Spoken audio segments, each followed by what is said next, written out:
Oke, lanjut teman-teman. Setelah teman-teman sudah melihat sejarah forex, pengertian forex, oke, selanjutnya kita mulai. Hal pertama yang perlu dipahami sebagai trader. Jadi tidak asal-asalan menggunakan softwarenya atau aplikasinya tetapi nggak tahu fungsinya. Lalu di dalam bertrading cuma taunya buy sell cuma seperti itu ya. Oke, untuk selanjutnya kita memahami hal yang pertama yang perlu dipahami sebagai trader. Apa yang perlu kita ketahui sebelum kita melakukan trading? Harus mengetahui perbedaan dan fungsinya. Oke, untuk selanjutnya yaitu hal pertama yang perlu dipahami sebagai trader atau investor. Tunggu dulu, ada yang perlu teman-teman buat pedoman atau prinsip lah. Baca dulu. Tanpa mendalami ilmu, pasti semua bisnis akan hancur. Hanya ada dua pilihan, yaitu bangkit dengan terus belajar atau lanjut tanpa bekal yang akan membawa ke jurang kehancuran. Oke, ini adalah salah satu prinsip yang saya pegang sampai sekarang. Ketika saya pertama mengenal forex dan saya pernah rugi di forex. Oke, hanya dua pilihan: bangkit dengan terus belajar atau lanjut tanpa bekal ilmu yang akan membawa ke jurang kehancuran. Itu sudah pilihan teman-teman.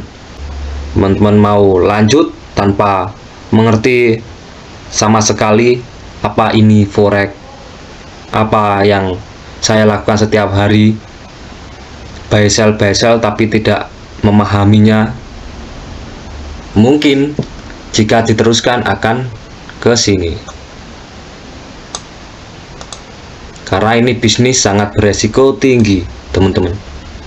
Jika teman-teman cuma taunya inginnya mendapatkan uang yang instan, jangan di bisnis forex.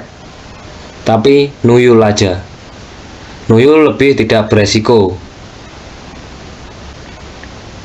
Pasti akan mendapatkan uang secara instan tanpa belajar. Kita cuma beli tuyul. Oke.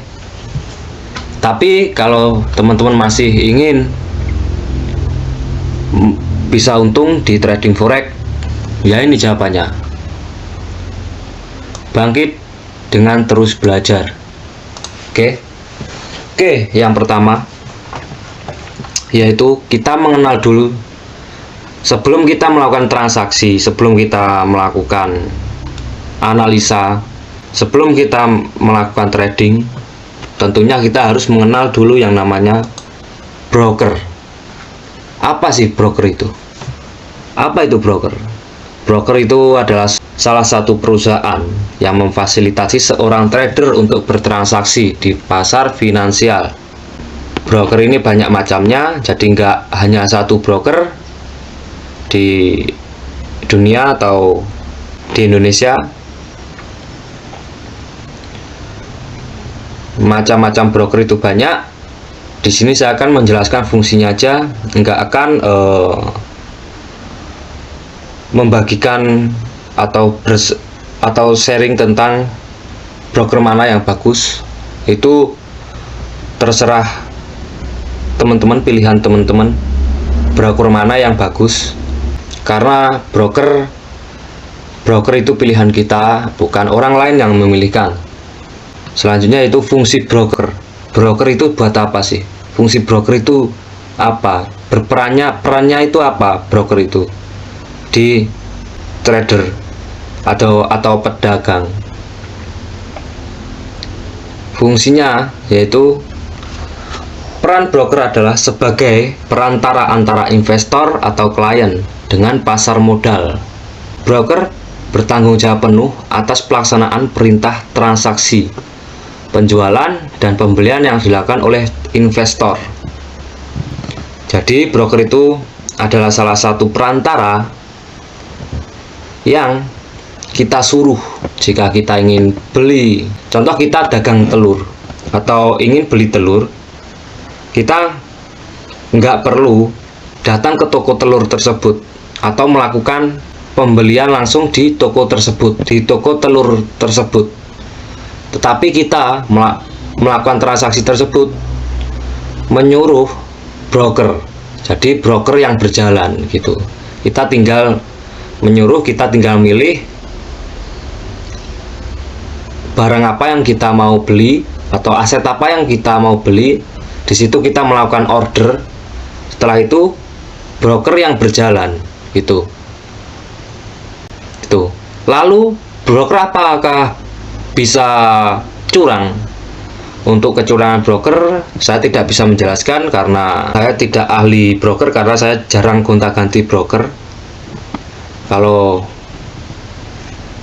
cerita tentang broker itu saya itu tidak terlalu familiar dengan broker A, broker B, broker C, karena saya itu pengalaman ganti broker hanya beberapa, tidak sering ganti broker gitu.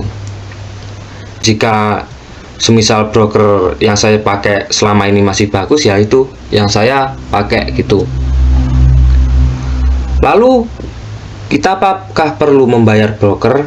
Ya, jadi pembayaran kita gimana kepada broker? Jadi ada dua sistem pembayaran untuk broker. Yang pertama yaitu dari spread. Jadi spread itu selisih harga jual dan beli. Maka dari itu semisal pilih brokernya yang minim spreadnya. Jadi ada yang broker spreadnya itu lebar. Jadi semisal ada tawaran dari broker, semisal broker A menawarkan, ada broker tanya dulu spreadnya berapa, lalu ada komisi enggak, ada swapnya berapa. Biasanya di broker itu ketika kita WD atau depo itu ada komisi, tapi broker yang saya pakai sekarang belum ada, tidak pernah meminta komisi ketika WD atau depo. Biasanya ada yang meminta komisi. Lalu ada yang namanya swap. Jadi swap itu biaya inap. Jadi semisal transaksi kita menginap, di situ ada biaya inap. Biasanya ada broker yang tidak meminta biaya inap dan ada broker yang meminta biaya inap itu. Nah, yang kedua yaitu komisi. Jadi broker itu biasanya meminta dari komisi. Komisi itu beda dari yang apa yang saya omongkan tadi. Jadi komisi itu biasanya ada di akun zero spread. Jadi tidak menggunakan spread. Akun tersebut tidak menggunakan spread. Jadi kita ketika melakukan transaksi, kita itu memberikan komisi ke broker. Karena kan broker itu ambilnya dari spread, mengambilnya keuntungan itu kan dari spread. Nah, jika kita menggunakan akun zero spread, kan otomatis kita tidak menggunakan spread. Jadi broker minta keuntungannya itu dari komisi itu gitu. Jadi macam-macam broker itu banyak, teman-teman. Itu. Jadi kalau ngomongin broker itu nggak ada habisnya juga gitu. Oke, kita lanjut next. Kita lanjut ke apa itu? MetaTrader. MetaTrader itu apa? Iya. MetaTrader adalah salah satu aplikasi perangkat lunak atau platform trading online yang digunakan oleh trader untuk mengakses sistem broker forex tertentu sehingga trader bisa melakukan trading forex secara mudah. Oke, mungkin banyak yang bingung. Loh, ini kan dibuat eksekusi, dibuat entry, dibuat buy sell. Tetapi kan di broker juga ada yang bisa langsung dilakukan entry di terminalnya. Kenapa kok harus pakai MetaTrader gitu ya? Oke, gini. Jadi itu pilihan teman-teman jawabannya. Karena pertanyaan tersebut Itu pertanyaan saya zaman dulu waktu saya baru mengenal forex. Saya bertanya seperti itu. Di sini MetaTrader bisa buat entry di terminalnya, di terminal broker juga bisa buat entry.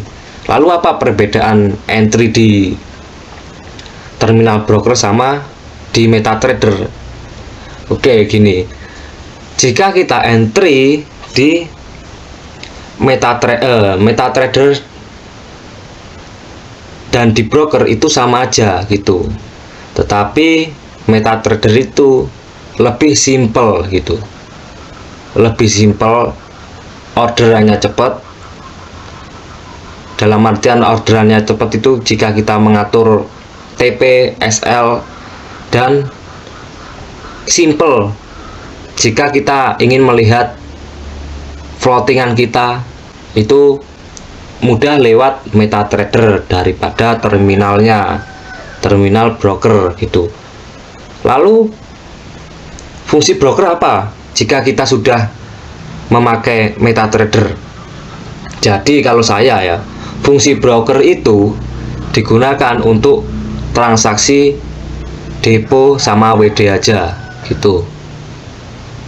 Transaksi depo sama WD. Kalau saya buat seperti itu. Lalu semisal kita ingin melakukan transaksi pembelian atau penjualan, saya menggunakan MetaTrader gitu. Lalu fungsi MetaTrader ini digunakan oleh trader untuk bisa memonitor harga, melakukan eksekusi order dengan waktu yang jauh lebih singkat. Dengan tool ini pula trader dapat memiliki akses berita-berita seputar perdagangan forex, chatting atau diskusi dan lain-lain. Nah, di situ ada salah satu fasilitas memfasilitasi para trader agar bisa mengakses berita-berita seputar perdagangan forex. Lalu ada yang namanya chatting. Chatting itu diskusi para trader-trader, jadi trader satu dengan trader yang lain. Seperti itu teman-teman, MetaTrader. Oke, yang selanjutnya apa? Selanjutnya yaitu TradingView. Loh, kok TradingView lagi? Tadi MetaTrader, tadi broker, ini kan sama-sama aja, dibuat tradingnya, dibuat entry-nya, bisa dibuat entry semua, sama-sama dibuat lihat grafik ya teman-teman.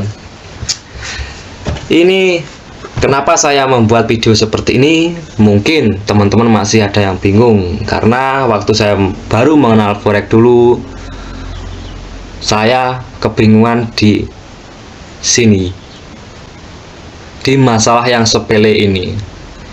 Hanya gara-gara aplikasi saya bingung. Jadi mungkin buat teman-teman kan perlu penjelasan. Nah, oke, kita jelaskan dulu. Jadi untuk video ini penjelasan dulu, besok kita belajar mengoperasikannya gitu ya. Jadi video ini saya buat dari dasar dulu gitu. Jadi dari pengalaman saya belajar, jadi saya sharing ke teman-teman gitu. Saya buatkan video, mungkin teman-teman juga kebingungan seperti saya dulu gitu.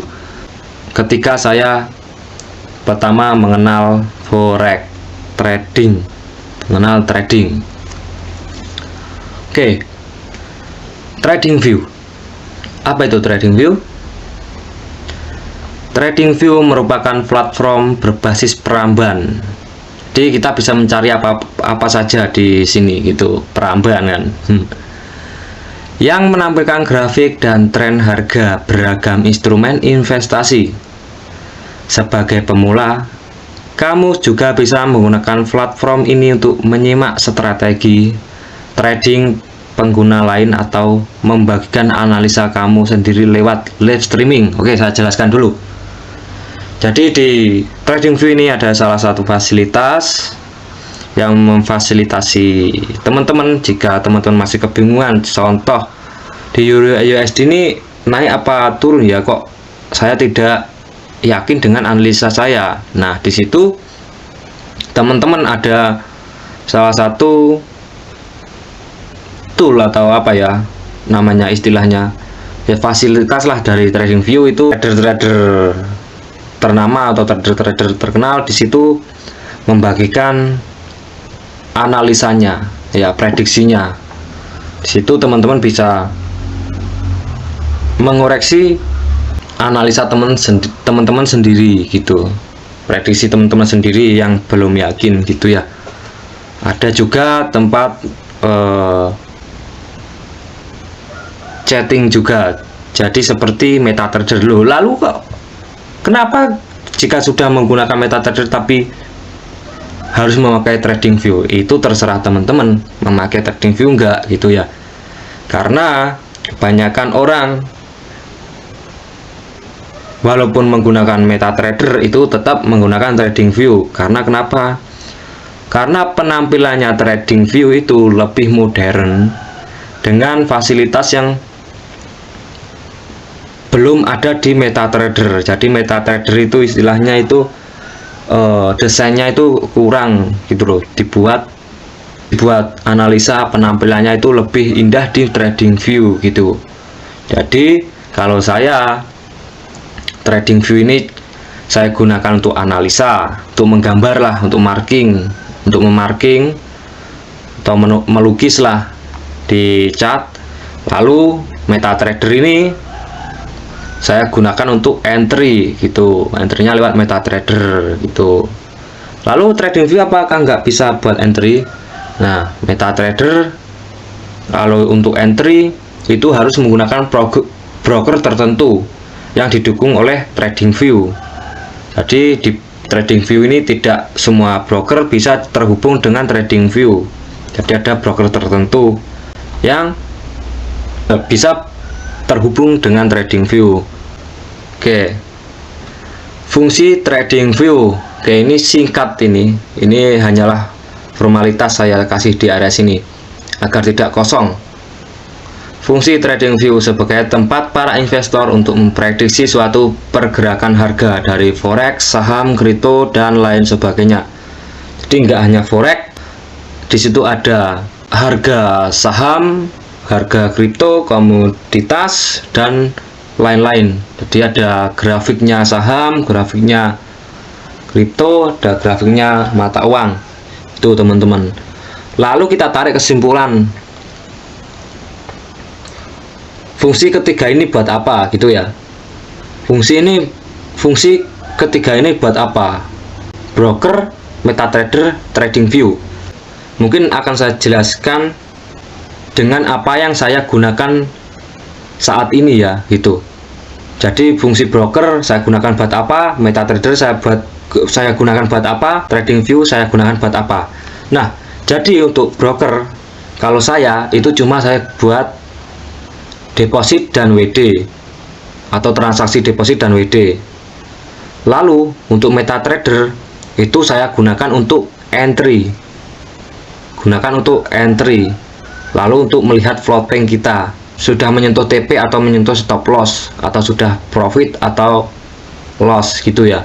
Nah, lalu kalau TradingView saya gunakan untuk menganalisa, untuk marking, untuk menggambar. Saya menggunakan TradingView ini gitu. Jadi tiga-tiganya ini saya gunakan. Yang pertama untuk depo, WD, yang MetaTrader itu saya gunakan untuk entry atau order, atau memasang pending order, atau memasang stop loss, take profit. Yang ketiga ini untuk menganalisa harga akan bergerak kemana, saya entry di area mana. Seperti itu teman-teman. Oke, mungkin cukup seperti itu penjelasan tentang broker, MetaTrader, TradingView. Jadi hal pertama yang perlu dipahami sebagai trader yaitu memahami broker, MetaTrader, TradingView dulu. Ini untuk pemula, sangat pemula.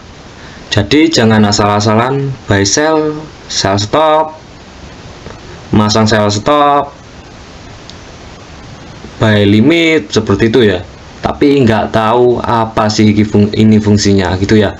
Oke, mungkin tunggu aja video selanjutnya. Jadi saya akan memberikan video mulai awal, mulai dasar dengan berbagai pengalaman saya waktu saya pertama mengenal forex. Jadi yang pertama saya bingungkan dulu, ya sekarang saya buat video, mungkin teman-teman juga bingung seperti saya dulu gitu. Oke, jadi di channel ini jangan berharap dulu untuk mengenal strategi, karena saya nggak akan membagikan strategi dulu sebelum teman-teman memahami video-video bertahap yang saya bagikan. Itu ini sangat penting dan ini sangat harus dipahami oleh pemula. Jadi semisal sekolah itu ya dari TK dulu ke SD, ke SMP, ke SMA gitu. Itu. Oke. Mungkin terima kasih teman-teman.